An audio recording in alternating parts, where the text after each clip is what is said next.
Hello everyone, today is Saturday, August 22nd, 2020.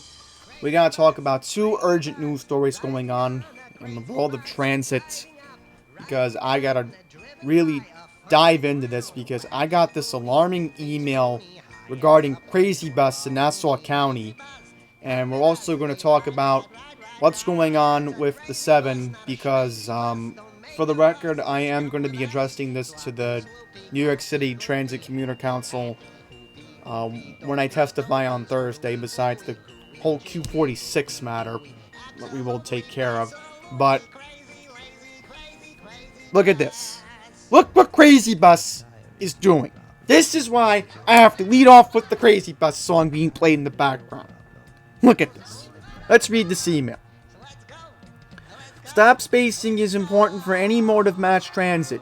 You want services to be accessible for people and businesses, but you also don't want so many stops that travel times are slow for the sake of serving a small handful of people or nobody at all. On buses, stop spacing is often wholly contested. Bus stops don't have all the fixed cost that comes with rail stations. Most on Long Island are only a tiny sign. So adding or developing leading stops doesn't do change much financially, and bus riders are often most likely to be elderly or disabled than you see on other modes, meaning they would be less enthusiastic if required to walk further to a stop. On most nice Suffolk County Transit or Hampton area rapid transit buses, some spaces doesn't even matter.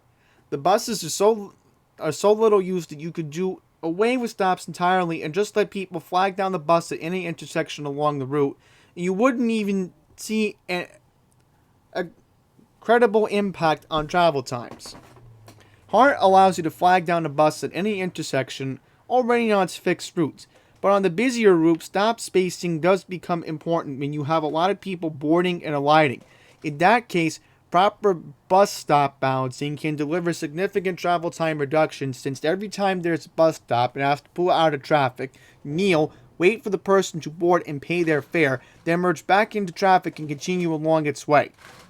Crazy Bus is currently undertaking a bus stop consolidation effort on some of its busiest routes to space stops along a quarter-mile apart. Crazy Bus claims that they're on the busiest corridors. 75% of riders use 25% of stops, meaning that wide majority of stops serve very few passengers. Consolidating some of these more closely spaced stops is accepted to save between 7 and 10 minutes per trip. So, look what they did last year with Crazy Bus. The N6 between Hempstead and Jamaica, and the N4041 between Freeport and Mineola last year. On the M4041, 12 stops were eliminated, leading to 9% in run times, according to NICE.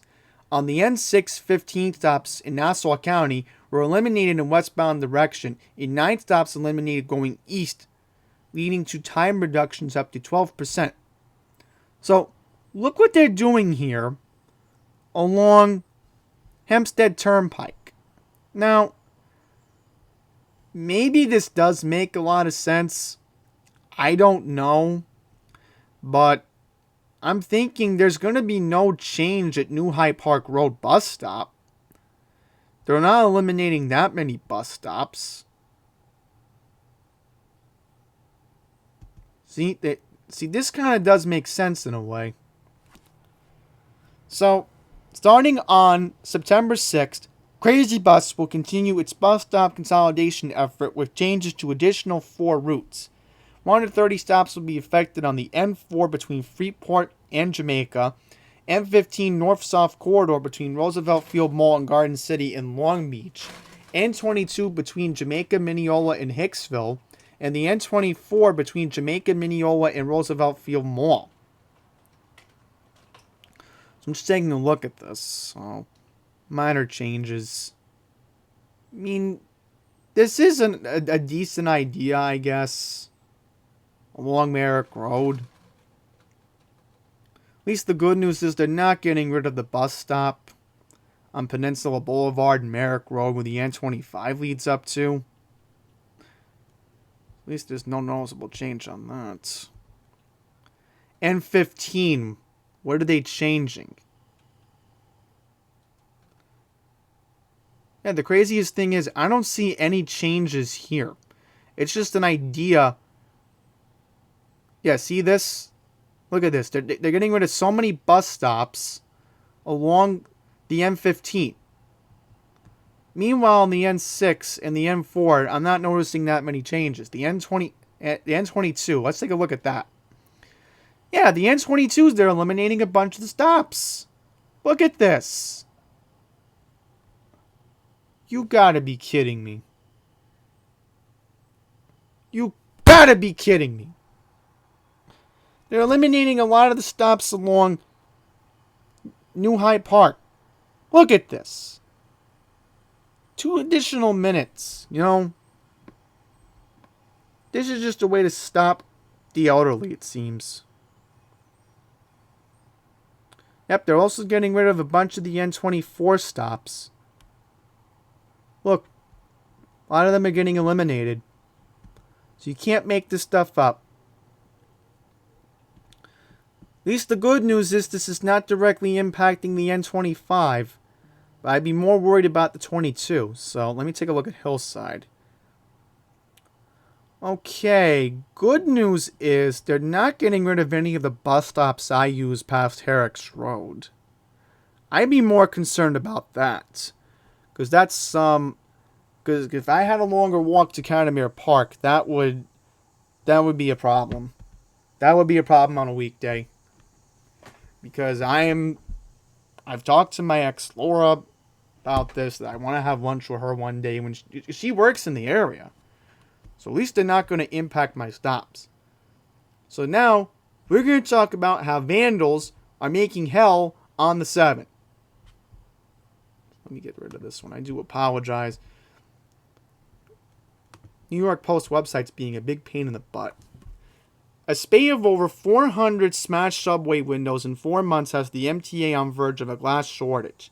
We have a reserve of glass when this wave started in May. We run through the reserve, MTA spokesman Tim Minton said of the vandalism. Since May 14th, and this is completely idiotic considering that the stay-at-home order didn't end until June 8th, transit workers have reported 31 separate instances of broken windows on the 7 train, internal records obtained by the New York Post show. Smashed windows have also turned up on the 2 and 3 trains, MTA safety executive Pat Warren said, because it's costing the agency more than $300,000. While there's vandalism across the system at any given day or time, the recent rash of windows appears to be consolidated in a couple lines. With the MTA being in financial condition it's in, it is not a worthwhile thing for us to be putting money towards. Video posted from last Saturday, August 15th, shows cracked glass on a succession of doors and windows on a 7 train in Queens. So this is definitely an R142 getting affected. Yeah, there we go. The MTA says 39 individual windows were destroyed in the incident. The glass smashing has led to 61 train cancellations and over 5 hours in cumulative train delays, according to MTA records. Any train that's broken has to be taken out of service, Pat Warren explained. That means at any given time in the short term, our customers are going to be short a train, which means they're going to have more crowded conditions. Officials warn more service impacts could be coming due to delays in acquiring replacement glass. We've been resupplying, but the manufacturer had been difficult with the extension of the vandalism we've seen. So, my message to the New York City Transit Commuter Council is you have to invite Pat Warren and or Tim Minton to be the presentation speakers this week. Okay? Because this is not right. This is not right. You know, you're basically trying to impact service on the 7 because of this. This is what de Blasio wants. Again, you know what de Blasio wants. This is what he's getting. He's getting lawless New York City. And what happens is you're going to have to deal with more subway trains getting canceled because they're too busy repairing the glass. So, crazy mass transit stuff I have to get into. So, that's it. Thank you for watching.